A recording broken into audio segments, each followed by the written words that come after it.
Жаңадан қой туды. Туғанына 5 минут болды.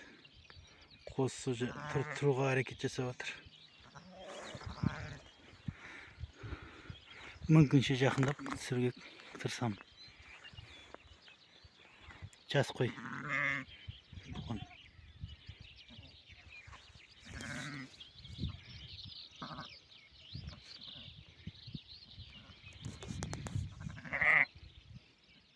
Бірінші тума.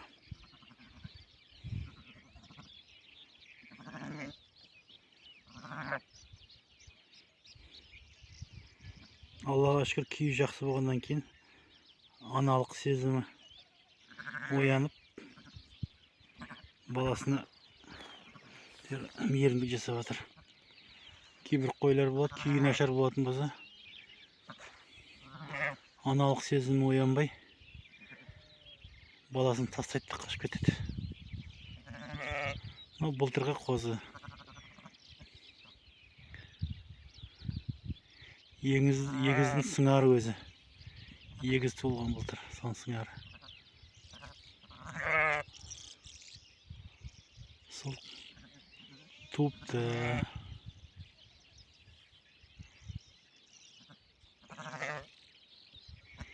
Бүгін 20 мамыр, май. 1 майдың 20-сы деп қойын да. Мен де қошқар ішінде жүргеннен кейін кеш туып жатқан несі ғой. Қошқарды бөлмегем, ішінде жүр. Көп адамдар октябрьда біріне қояды да, бір ай қояды да, ноябрьде алып тастайды. Сонда туым 1 айдың ішінде бітеді, ары қарай уже тумайды. Тоқтағандар тоқтады, тоқтамағандар қысыр болып қала береді. Мен қойым онша көп болмағаннан кейін қошқар ішінде жүр. Осылай. Мінекей. Аналық сезім деген. Менен қорқып тұр, бірақ баласын тастамайды.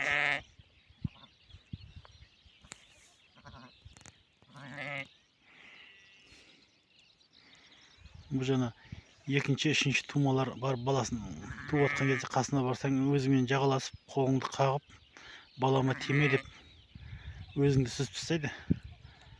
Бірінші тума болғаннан кейін үркіп тұрған.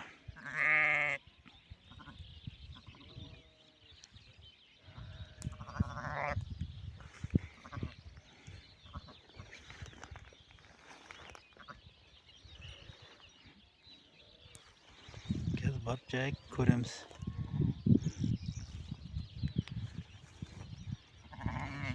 Қозының несін көрейік. Полын дейміз ба? Еркек ұрғашы.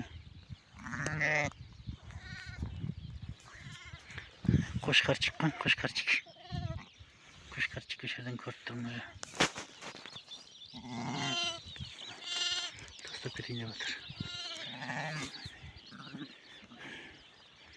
Қошқарчик екен. Мінекей. Қазақ еліне бір қошқар деп қойында плюс. Плюс бір қошқар деп.